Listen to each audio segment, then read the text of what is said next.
Bom, muito bem, o tema de hoje, superando o sofrimento através da doutrina espírita.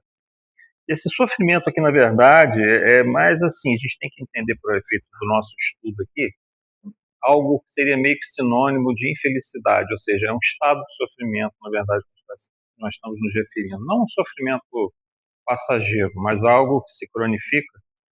Então, talvez o título tivesse que ser mudado, mas eu preferi deixar sofrimento. Mas entenda esse sofrimento que me refiro aqui como se fosse uma infelicidade, aquela pessoa que é infeliz. Então, vencendo essa infelicidade, superando essa infelicidade ou esse sofrimento que a pessoa traz, através da doutrina espírita. Né? Então, esse é o nosso estudo dessa noite. Só que antes da gente falar de sofrimento e de infelicidade, a gente tem que falar de felicidade. E a felicidade é uma busca humana desde que nós somos Homo sapiens. Né? Mais de 200 mil anos atrás, aí, quando nós começamos a aparecer na Terra na condição humana, como se nós fôssemos há 200 mil anos atrás, nós reconheceríamos nossos ancestrais e não conseguiríamos distingui-los de nós. Já estavam formados a sua estrutura de Homo sapiens. E as buscas de felicidade eram as mesmas que nós temos hoje. As mesmas que eu digo assim, o anseio pela felicidade, só que de uma maneira mais primitiva. A gente vai, por exemplo, 50, 40 mil anos atrás, onde a gente começa a encontrar melhores vestígios, né? Os caçadores-coletores dos diversos grupos. O que nós buscávamos? Buscávamos a alimentação, buscávamos a segurança, buscávamos abrigo, buscávamos a procriação. Esses eram os elementos que nos davam a felicidade. Hoje, isso se tornou, obviamente, muito mais complexo. O que representa um estado de felicidade. Porque, obviamente, nós nos tornamos mais complexos. A nossa cognição, a maneira de ver o mundo, a maneira de interpretar o mundo, de interpretar as nossas próprias necessidades, então isso foi tornando muito mais complexo esse processo. Mas uma coisa é certa, felicidade não é um somatório de momentos felizes. Felicidade não é um somatório de prazeres. Nós podemos dizer com certeza que a felicidade é um estado de espírito. Ela não é eu vivi durante o dia, sei lá, 10 horas foi neutro, 2 horas eu passei dificuldades, 12 horas eu vivi momentos de prazer. E aí eu sou feliz. Não é assim que se mensura felicidade. Felicidade é um estado de espírito. Valha para os momentos em que está tudo dando certo, valha para os momentos em que as coisas estão mais complicadas. A pessoa que é feliz, encontrou esse ponto de equilíbrio, ela lida de uma maneira diferente com a adversidade. Assim como lida também de uma maneira diferente e não se deixa embevecer quando as situações estão mais favoráveis. Na questão 922 do Livro dos Espíritos, há uma pergunta que Kardec faz ao Espírito de Verdade, se seria possível na Terra, porque afinal de contas nós consideramos a Terra um mundo de provas e expiações e, portanto, nesse estágio agora de transição planetária, né? Portanto, sujeito a muita dor e sofrimento ainda. Não será assim no futuro. Mas ele pergunta, será possível na Terra encontrar algum grau de felicidade? O Espírito de Verdade responde, sim, é possível. Do ponto de vista material, a posse do necessário. Do ponto de vista moral, a fé no futuro e a consciência tranquila. E esse tópico, consciência tranquila, nos remete ao estado de felicidade. Ter a consciência tranquila é estar em harmonia com a lei divina. E aí, mais uma vez, nós nos socorremos do Livro dos Espíritos, na questão 621, quando Kardec pergunta ao Espírito de Verdade, onde está escrita a lei de Deus? Nós temos diferentes povos, diferentes culturas, diferentes civilizações ao longo da história. Nós temos inúmeras formas de retratar os povos, suas formas de se relacionar com o divino, com o sagrado. Onde está escrita essa lei, então?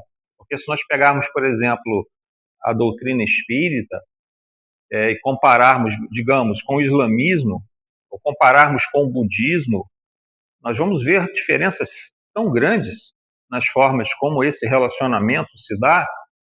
Onde está escrita essa lei de Deus? E o Espírito de Verdade responde, está escrito na consciência, nós trazemos essa lei de Deus. Mas aí entra um ponto que eu costumo às vezes falar, uma figura de linguagem que eu uso, uma metáfora, que é o livro, que eu chamo o livro da vida. Tá? Vocês não vão achar esse lugar nenhum, está só da minha cabeça. É o livro, é o livro da vida. Esse livro da vida é um livro onde está escrita essa lei de Deus. Todos nós temos esse livro, trazemos esse livro conosco. Recebemos de presente quando nos tornamos espíritos. O problema é que nós somos analfabetos para ler esse livro. Estamos sendo alfabetizados ao longo do tempo. Então nós conseguimos ler algumas frases, alguns parágrafos, algumas páginas, mas não conseguimos ler esse livro todo, não conseguimos adentrar a lei divina em todas as suas possibilidades. Mas nós conseguimos já capturar um pouco dessa essência. E as técnicas de alfabetização, os métodos são diferentes para diferentes povos, diferentes culturas, diferentes épocas, diferentes lugares. Por isso que nós temos tantas religiões diferentes.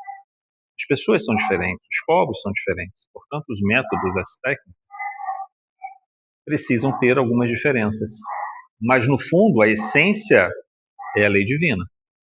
E quando a gente começa a aprender essa lei, nós todos estamos em estágios diferentes dessa alfabetização, vamos dizer assim. Alguns estão no início da alfabetização, alguns estão um pouquinho mais, alguns estão... Mas na Terra não tem ninguém assim muito um doutor nessa área não, entendeu? Nós todos estamos ainda aprendendo, estamos no processo de aprendizado. E quando nós estamos em sintonia dentro do nosso nível evolutivo, dentro das nossas possibilidades de entendimento, nós estamos em sintonia com essa lei, se nós estivermos em sintonia com ela, nós temos paz.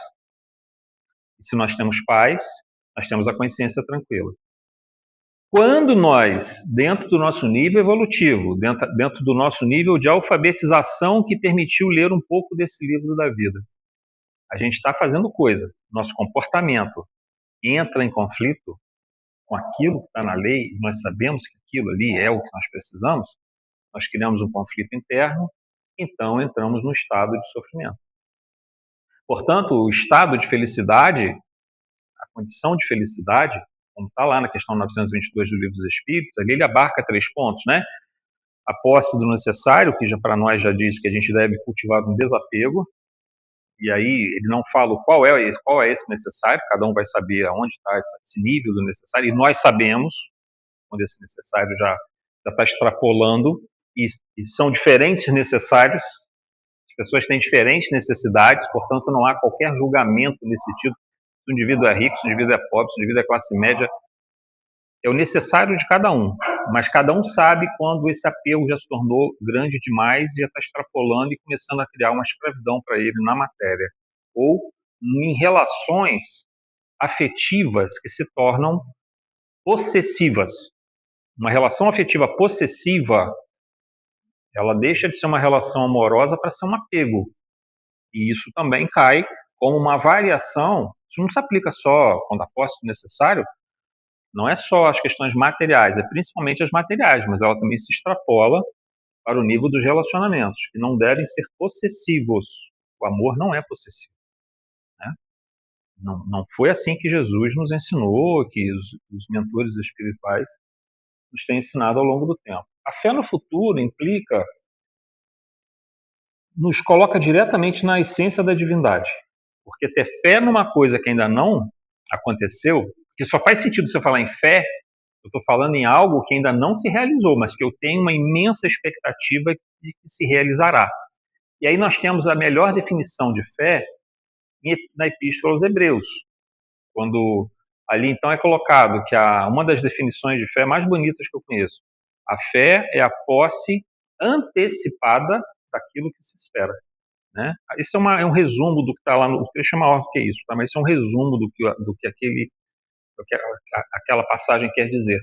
A posse antecipada daquilo que se espera. Ora, a posse antecipada daquilo que espera é que eu tenho um sentido, eu tenho um significado da minha vida, eu estou motivado por essa crença num poder superior que organiza as coisas de acordo com as melhores situações que vão favorecer o desenvolvimento espiritual, o crescimento espiritual da criatura.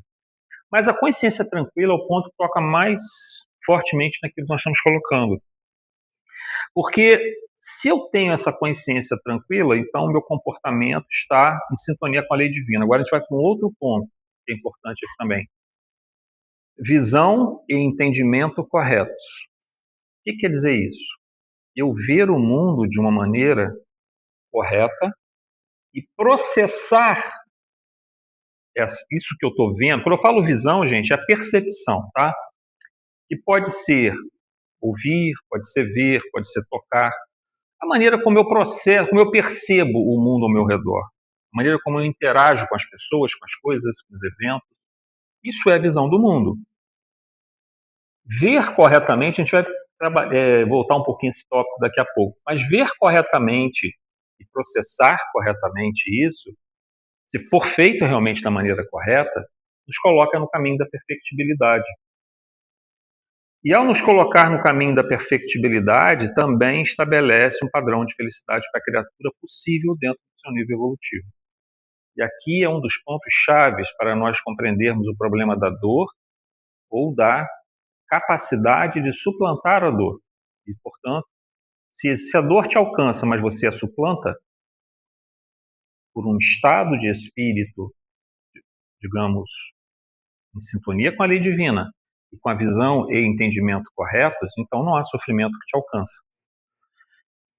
Duas pessoas submetidas à mesma circunstância dolorosa poderão reagir de formas absolutamente diferentes. Vou dar um exemplo a vocês. Perda de um ente querido é um dos exemplos mais comuns que nós vemos dentro da casa espírita, muitas pessoas que nos procuram, trazendo uma imensa dor, trazendo uma infelicidade, trazendo algo que eu chamaria realmente de um estado de sofrimento. A pessoa não consegue lidar com aquilo. Aí você começa um processo de tentar esclarecer, de ajudar essa pessoa a entender para onde foi aquele ente querido. Ele está continuando a jornada dele. Isso aqui que nós chamamos de visão e entendimento corretos ou incorretos. A visão incorreta do que representa a desencarnação e o não entendimento do que acontece ao espírito, que vai seguir a sua jornada lá no plano espiritual e precisa que nós estejamos bem para que ele também fique bem, leva a esse estado de sofrimento. Então uma pessoa pode ficar... Nós temos pessoas lá no centro que nos procuram que já estão há 7 meses, 8 meses, 1 ano vivendo o estado de luto e não consegue sair dele. Já pode praticamente caracterizar, em alguns casos, como depressão, né? A depressão é um pouco mais complicado a gente fazer essa definição, porque na depressão a gente teria que estar definindo 3 fatores, tá? Baixa energia, tristeza e anedonia. Anedonia seria falta de motivação e falta de prazer em fazer as coisas, né? Mas eu já tenho por exemplo, eu tenho uma pessoa de Barra do Piraí que está sempre nos procurando ajuda por conta da desencarnação da irmã dela em julho do ano passado, que ela está melhorando, sabe? Mas você veja, é um luto de 6 meses. E ainda está muito ainda, e o quadro é depressivo, que apresenta baixa energia, anedonia, falta de motivação, falta de prazer nas coisas e tristeza, estado de transtorno de humor. Mas nem sempre a pessoa estará em depressão pela perda do ente querido, ela vai estar num estado de profunda tristeza, que nós vamos chamar então de sofrimento. E aí, isso é muitas vezes essa incapacidade de entender o que é desencarnação, ou seja, a visão incorreta e o que acontece após a desencarnação, todo o mecanismo que está por trás disso, todo o planejamento anterior, os possíveis reencontros que acontecerão, seja no plano espiritual, seja em próxima reencarnação. Se você faz isso, se você consegue realizar esse processo, uma outra pessoa que passou pela mesma situação, digamos que seja um pai ou uma mãe, uma irmã, que ela tem o mesmo nível de... Não estou querendo dizer que as pessoas são iguais, estou querendo dizer que o nível de ligação, de conexão é muito parecido. É o mesmo parente, tipo assim, uma irmã ou um irmão, e você tinha muito amor por ele, uma pessoa vai ficar 7, 8 meses em luto, indo para um ano de luto, e a outra vai em um mês ter virado a página. Virado a página, assim, não é que ela vai simplesmente esquecer, não é isso que eu estou falando. Mas ela vai compreender o porquê que aquilo aconteceu. E vai ainda assim ser grata a Deus, porque ela tem a convicção, e aí precisa da visão e do entendimento correto, de que aquele espírito continua a sua vida após a desencarnação, e que os dois continuarão sua jornada pela eternidade. Essa compreensão, observem, duas pessoas passando pela mesma situação. Uma terá o sofrimento, a infelicidade, a outra terá a superação, terá seu luto, obviamente, mas terá a sua superação, sairá com aprendizado dentro desse processo. Então, observem que não é os fatos que geram felicidades ou infelicidades, não é um somatório de alegrias e nem um somatório de tristezas que tornam uma pessoa feliz ou infeliz. É a forma como eu vejo o mundo, é a forma como eu processo esse mundo dentro de mim. Então, essa situação, que é principalmente o que a doutrina espírita nos traz. Essa moça e aí, muitas das vezes, essa visão correta, entendimento correto, ele exige de nós espíritas, na nossa tarefa cotidiana na casa espírita, das pessoas que frequentam a casa espírita, porque também elas vão ter a oportunidade, por sua vez, de estarem tendo contato com outras pessoas no trabalho, na família, com seus amigos, que vão estar passando por dificuldades, elas poderão replicar, poderão passar adiante certos esclarecimentos. Por exemplo, com essa moça lá de Barra, eu falei, a irmã dela, por exemplo, elas tinham mais ou menos 60 anos, as duas. Elas eram próximas, assim, a irmã era mais velha que ela. Mas ela pôde viver ao lado da irmã 60 anos. Eu falei com ela, fulana, olha só, vamos tentar mudar essa sua percepção. Ao invés de você se revoltar, ou de você se amargurar tanto, por que você não é grata a Deus? Porque você teve a oportunidade de viver aqui na Terra 60 anos ao lado de uma pessoa que você amou, ao lado de uma pessoa que te amou. Deus te deu esse presente. E agora essa pessoa precisou retornar ao plano espiritual, e você mais à frente irá retornar também. Quantas pessoas não caminham pelo mundo sozinhas? Nunca encontraram uma pessoa que lhes desse o carinho, e ela teve 60 anos desse carinho. Não é um pouco egoístico isso? Não é uma visão um pouco limitada demais? Eu falei isso com ela. Aí melhorou na hora, mas depois baixa de novo a expectativa. Você tem que de novo reforçar, isso vai meio que... Mas você vejam que é apenas uma mudança de perspectiva. Você, em vez de ver o lado ruim da coisa, veja o lado bom. Seja grato, porque a vida é um dom precioso que a gente recebe. E você ter uma vida onde você tem pessoas ao teu lado que lhe fazem bem, que lhe ajudam, que te protegem, que te apoiam, aí você, ao final, já transcorrido 60 anos, essa pessoa precisa partir, você vai ficar revoltado. Mas e os 60 anos que você viveu ao lado dessa pessoa e Deus te deu essa oportunidade? Então, observem que nós precisamos muito estar trabalhando essa visão e entendimento corretos. Agora, e o sofrimento? O sofrimento, ou o estado de infelicidade, também é como o nome diz, o estado de infelicidade, é um estado. Buda dizia, Siddhartha Gautama, cerca de 500 e poucos anos antes de Cristo, quando ele chega ao estado de iluminação, ele estabelece um conjunto de regras e depois começa a desenvolver todo um trabalho filosófico muito profundo. Mas, inicialmente, ele estabelece os alicerces de tudo aquilo que ele iria pregar, que se baseiam nas quatro nobres verdades. O que são as quatro nobres verdades? A vida é sofrimento. Buda diz assim, Siddhartha Gautama, a primeira coisa que ele começa, a primeira nobre verdade, a vida é sofrimento. Segunda nobre verdade, sofrimento é resultado da ignorância e do apego. Terceira nobre verdade, é possível vencer o sofrimento.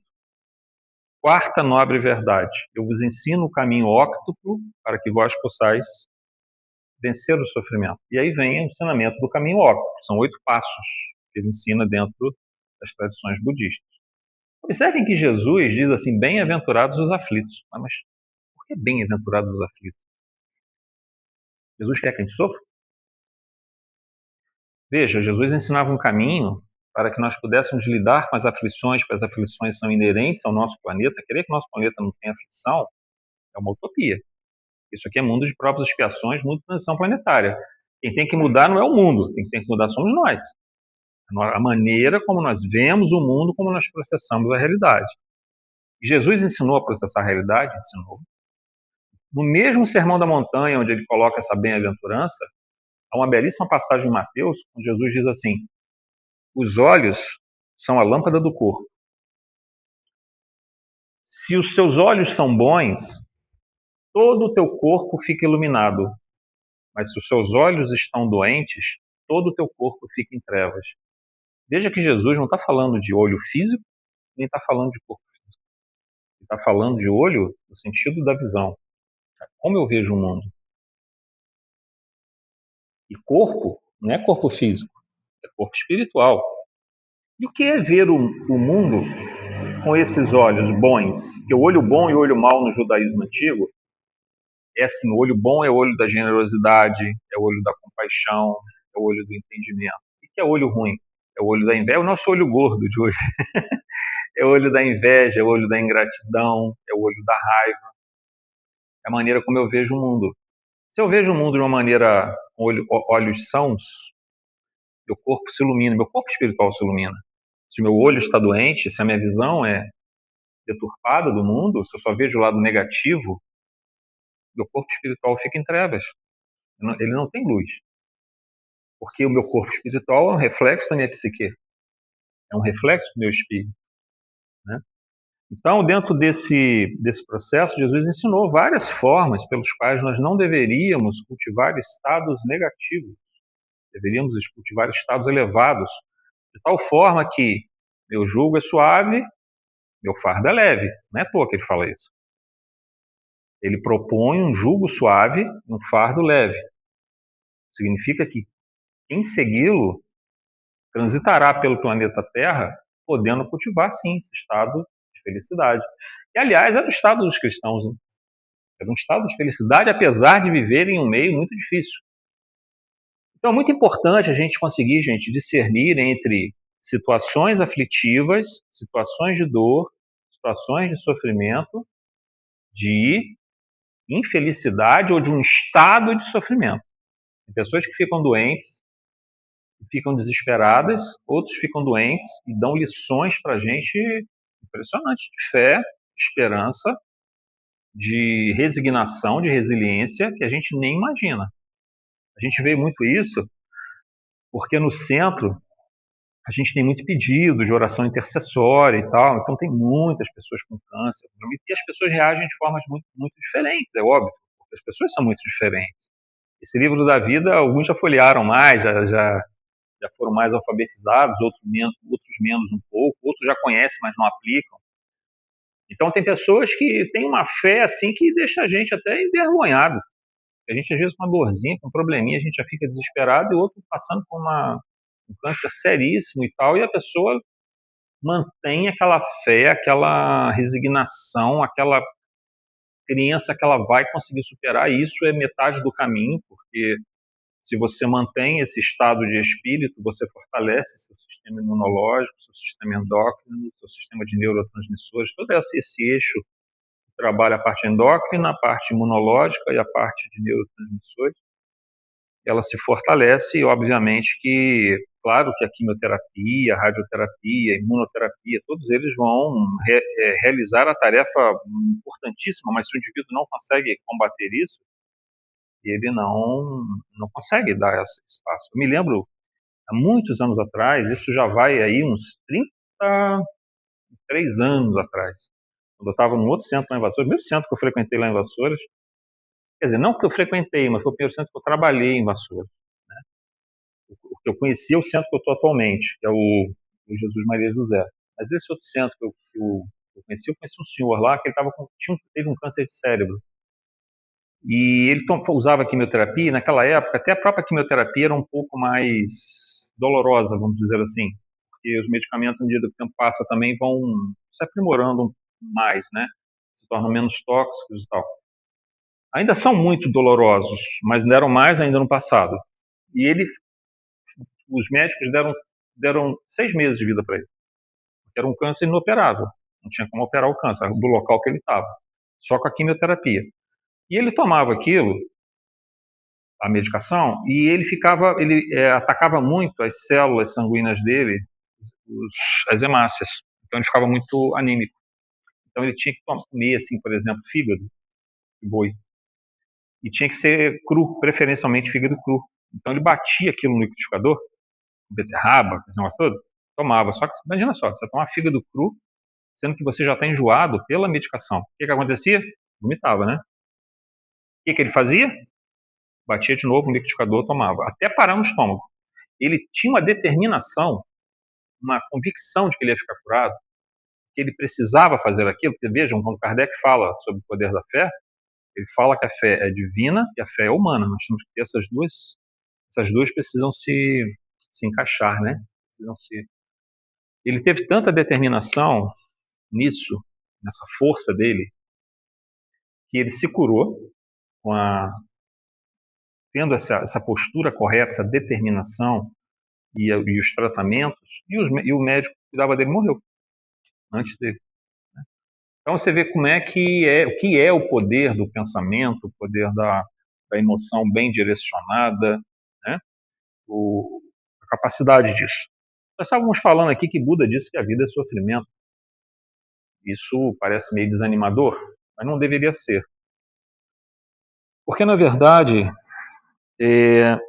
há 2 motivos pelos quais a gente acaba transformando isso em sofrimento ou em infelicidade. Como nós falamos, primeiro, uma visão e um entendimento incorretos. Vamos dar um exemplo aqui. Nenenzinho, com 7 meses, 8 meses, tá na barriga da mamãe. Tá quentinho, alimentado, carinho, a mãe passa a mão na barriga. Você acha que o nenenzinho não sente? Claro que ele sente. Né?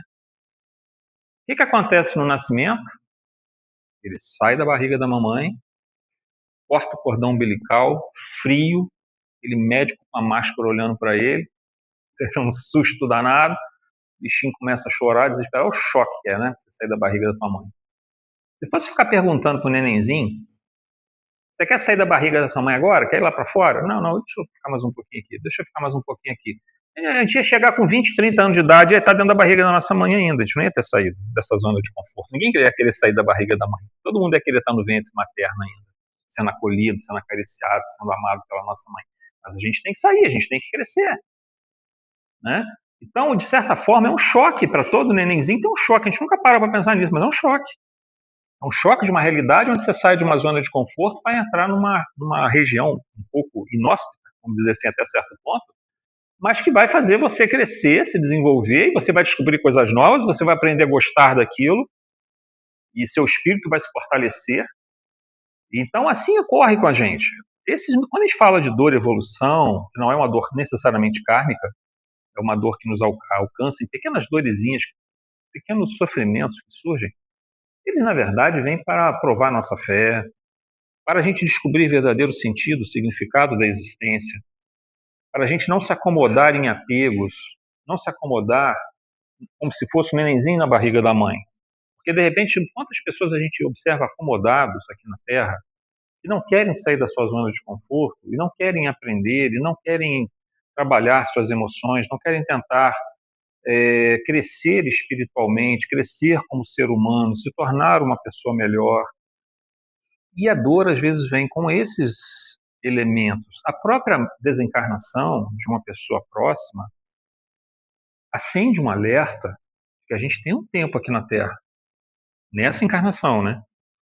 E que a gente não pode ficar dando bobeira. A gente tem que pegar eu estava comentando ontem lá, teve um estudo ontem lá na casa, eu estava falando disso, que eu, por exemplo, eu estou com 60 anos, no meu planejamento, acho que é por volta de uns 80, 3/4 já estão completos.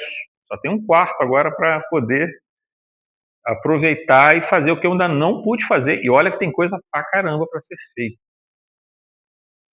E assim, quando a gente começa a tomar a percepção dessa finitude de cada reencarnação, felizmente ela tem essa limitação, porque virão outras oportunidades e outras circunstâncias que vão enriquecer o meu espírito, a gente precisa não ficar marcando toca, não ficar patinando, porque nós temos uma tendência a adiar essa transformação, deve ficar para a encarnação seguinte, fica para depois, né?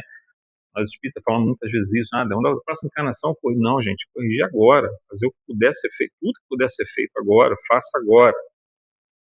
Estar hoje no nosso país, nessa situação que nós temos do mundo atual, de provas, expiações e transição planetária, é o elemento mais rico que nós temos para a nossa evolução pelos desafios que ele traz. Porque a gente vence essas adversidades que se colocam fortalecendo o nosso espírito, aprendendo a entender o que nós estamos fazendo aqui na Terra, por que Deus me colocou aqui, né?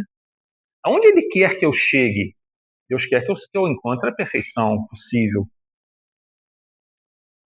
Mas toda vez que eu entro num estado onde eu fico acomodado, vem esse monte de aguilhõezinhos me espetando para que eu saia desse torpor e novamente foque naquilo que de fato é o mais importante. A própria transitoriedade do nosso corpo físico, a impermanência, por si só já é para nós um grande aprendizado. Esse é um elemento muito importante, transitoriedade e impermanência. Se nós tivéssemos melhor essa noção, nós não nos apegaríamos tanto às coisas materiais, nós não nos apegaríamos tanto ao corpo, nós não nos apegaríamos tanto a certas condições que nós adquirimos aqui na Terra. Nós nos lançaríamos a empreitadas que Deus deseja de nós. Ou pelo menos tentar descobrir aquilo que Deus... Olha, seria bom você fazer isso assim, assim, assado, nesse período que você vai ter de vida aqui na Terra. Depois você vai ter um monte de oportunidades, mas nessa, aproveita para fazer isso. E nós somos desafiados o tempo todo por esse mundo que tem essas questões. Há uma questão também fundamental, quando a gente fala de visões do mundo, e esse é o ponto-chave do nosso estudo de hoje, a visão da felicidade é a visão o quê? Da gratidão, da indulgência, do não julgar, do não achar defeitos no outro, de ser grato à vida por termos nos levantado no dia de hoje, por termos um corpo físico, por termos uma família, por termos um emprego, por termos uma casa, um teto onde a gente pode dormir e acordar. Muitas pessoas não têm, muitas não têm.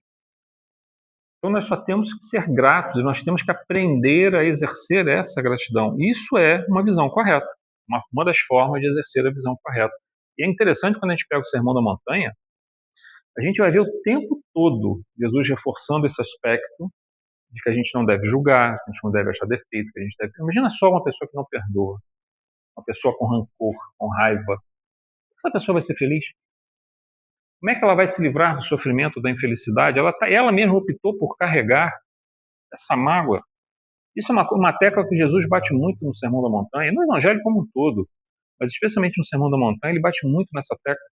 Porque a opção de ter raiva é uma opção nossa. A pessoa nos prejudicou, o problema é dela, o karma é dela. O que eu vou fazer daqui para frente, com o que eu sofri, é problema meu. Eu vou perdoar ou eu vou ficar cultivando raiva, ódio e mágoa? Porque aí eu estou, além do prejuízo que eu tive, e foi mais uma coisa que eu devo até ser grato, porque afinal de contas pode ter me colocado à prova para ver se de fato eu alcancei o estágio que eu achava que eu tinha alcançado. Às vezes eu não tinha alcançado ainda, eu vou saber quando acontece, eu só sei quando acontece isso. Se nós vivêssemos só ao lado de pessoas boazinhas, que só nos dão as mãos, que só nos abraçam, que pagam nossas contas, que nos ajudam, que não sei o quê, que papapá. Se não tivéssemos ninguém que bota uma casca de banana na nossa frente, ninguém que nos empurra, ninguém que dá uma rasteira, ninguém que fala mal da gente, e um mundo desse é tranquilo você ser cristão. Qualquer um é cristão num mundo desse. Né? Todo mundo se ama, todo mundo... Eu só quero ver a gente ser cristão num mundo onde as situações adversas acontecem e onde você tem que aprender a perdoar. Essa é uma das grandes provas do cristão. Né? E é interessante como o Evangelho, especialmente o Sermão da Montanha, é uma psicoterapia por excelência, né? E o estado de felicidade é o estado da gratidão, é o estado do perdão. É aquele estado em que você aprende a ter contentamento. Vejam, quando eu falo contentamento, não é conformismo, tá? No sentido assim, não, eu nasci pobre, vou morrer pobre. Não é isso que eu estou falando. Mas enquanto você está naquela condição, não se revolte contra aquela condição. Lute pelas coisas que você acha que são corretas, que são melhores, até fisicamente, até materialmente. Não tem erro nenhum nisso, não. Você querer um emprego que vai trabalhar mais horas, porque isso vai te permitir ter uma casa melhor, cuidar melhor dos seus filhos, criar uma situação melhor para o teu futuro, não tem nada errado nisso, porque você também está aprendendo esse mecanismo do se dedicar a um trabalho e desenvolve disciplina, desenvolve inteligência, desenvolve um monte de coisas que são úteis no processo evolutivo. Mas chega uma hora que a gente precisa saber, quando chegou no apósito necessário, chegou na apósito necessário, bom, agora está na hora de trabalhar mais a parte espiritual. E a parte material já foi trabalhada, já foi alcançada. A gente fica nessa busca desesperada, em geral a decepção é grande, né? E aí quando a gente fala em contentamento, é que enquanto essa situação não é alcançada, por exemplo, eu quero passar num concurso de uma faculdade. Vou dar um exemplo, meu filho, por exemplo, está querendo fazer parte de programação de computadores, né, engenharia da computação lá na USP. É uma prova difícil e também é muito difícil porque a média para passar é 85 desse vestibular. Ele provavelmente vai ter muitas decepções, ele vai começar o estudo agora, num cursinho bem forte e tal. Mas ele vai ter que aprender a ter, se ele quiser, durante esse período, não cultivar um estado de infelicidade, porque pode durar 2, 3, 4 anos para conseguir passar nesse vestibular, ele vai ter que desenvolver um estado de contentamento. Enquanto não consegue, aceite aquilo que é, onde nós estamos, o que nós estamos fazendo, o que Deus reservou para nós. Vamos lutar por aquilo que nós desejamos. Isso é difícil pra caramba, porque nós tendemos a criar ansiedade e criar medo. E aí nós cultivamos a infelicidade. Obviamente que esses estados, essas visões de mundo, que vão definir se vamos ser felizes ou infelizes, se vamos ter sofrimento ou não, a doutrina espírita e a proposta do estudo de hoje, como a doutrina espírita pode nos ajudar, não é nada revolucionário, é só o basicão da doutrina espírita. As coisas básicas, fundamentais, que nos ajudam a superar essas situações. A primeira delas é a oração.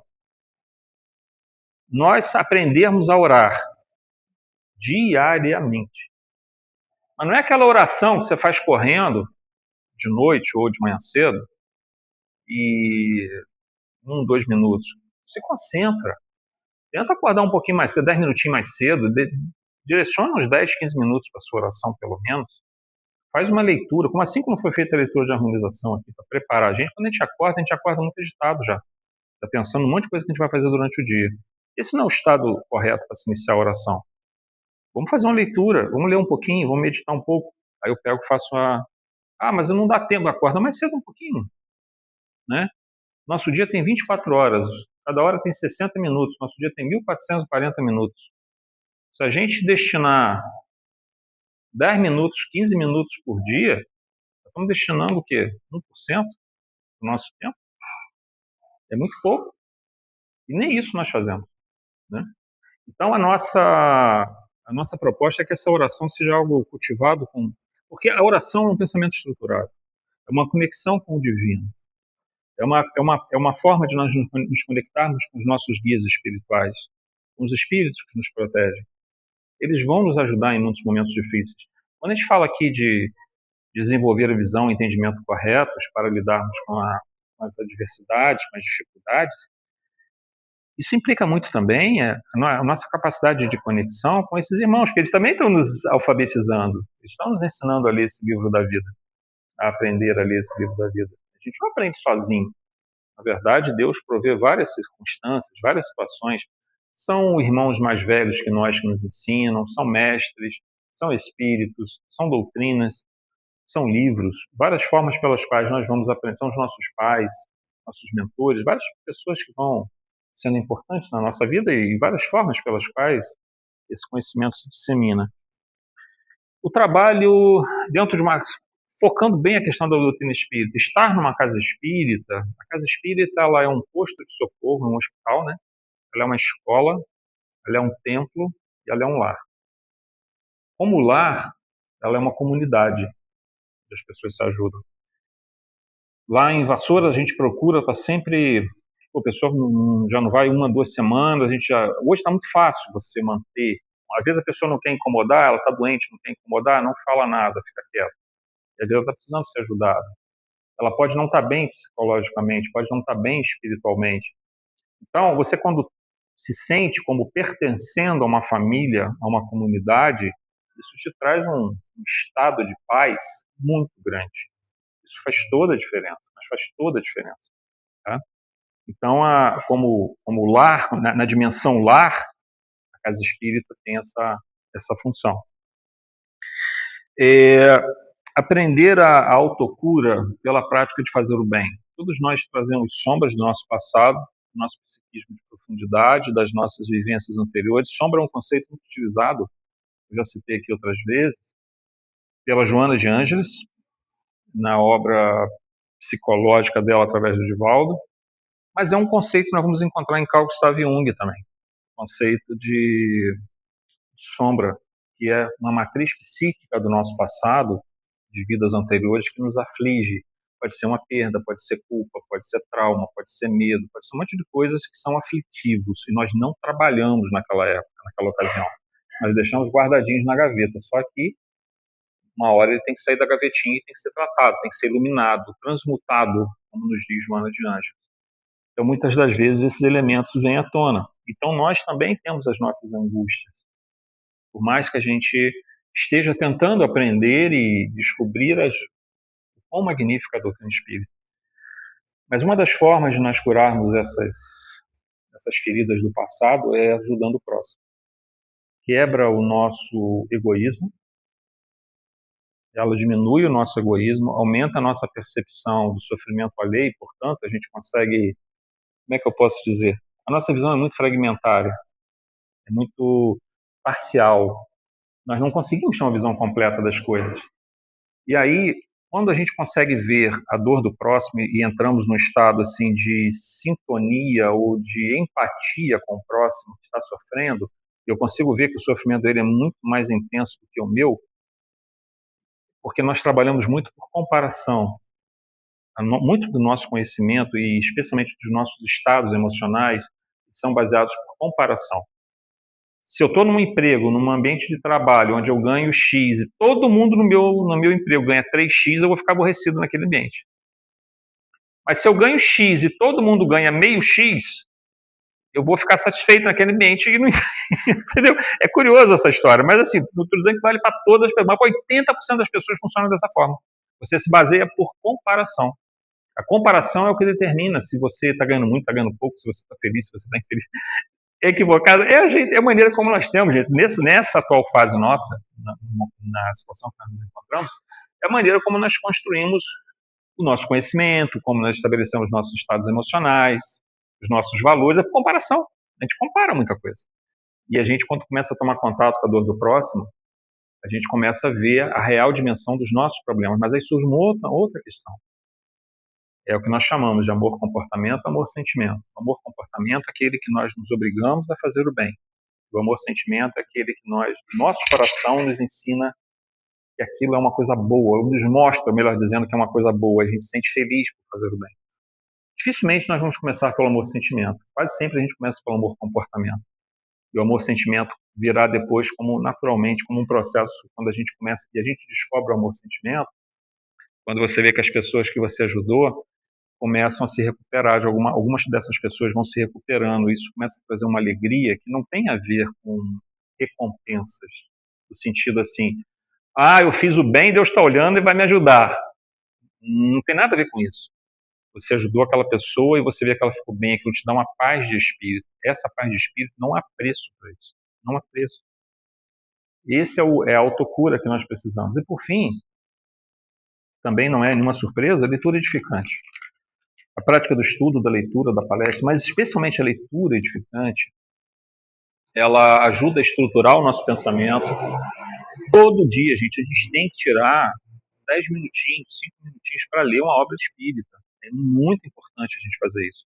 Estabeleça uma meta. 2 páginas por dia, 3 páginas por dia, 5 páginas por dia. Depois você vai se desafiando. Se desafiando aí nesse processo. Eu já tenho meus desafios lá que eu já coloquei lá, mas cada um tem que colocar o seu desafio, né? Isso vai trazer para a gente, nesse momento que a gente está lendo e está refletindo, nós estamos em contato, gente, com os nossos mentores, vão ter o maior prazer de estar junto conosco, nos ajudando a interpretar aqueles textos. Nós estamos tirando muito do lixo que hoje circula por essa avalanche de informações que a gente vê circular. A gente fica bebendo informação, bebendo informação, bebendo informação. Isso não é conhecimento. Conhecimento estruturado é informação. Informação solta não é conhecimento. E 95% do que a gente capta por televisão, por internet, seja pelo que for, é informação, boa ou ruim, mas não é conhecimento. Livro espírita, leitura edificante, já vem um conhecimento pronto ali. E a gente precisa muito disso. Então são formas simples, nada muito complicado, mas que vão nos ajudar muito nesse processo de ter a visão e o entendimento corretos, e vão nos ajudar a vencer as adversidades naturais e necessárias de um mundo que precisa nos estimular ao crescimento, e de quebra, levamos junto conosco um estado possível de felicidade na nossa jornada, na nossa caminhada rumo à luz.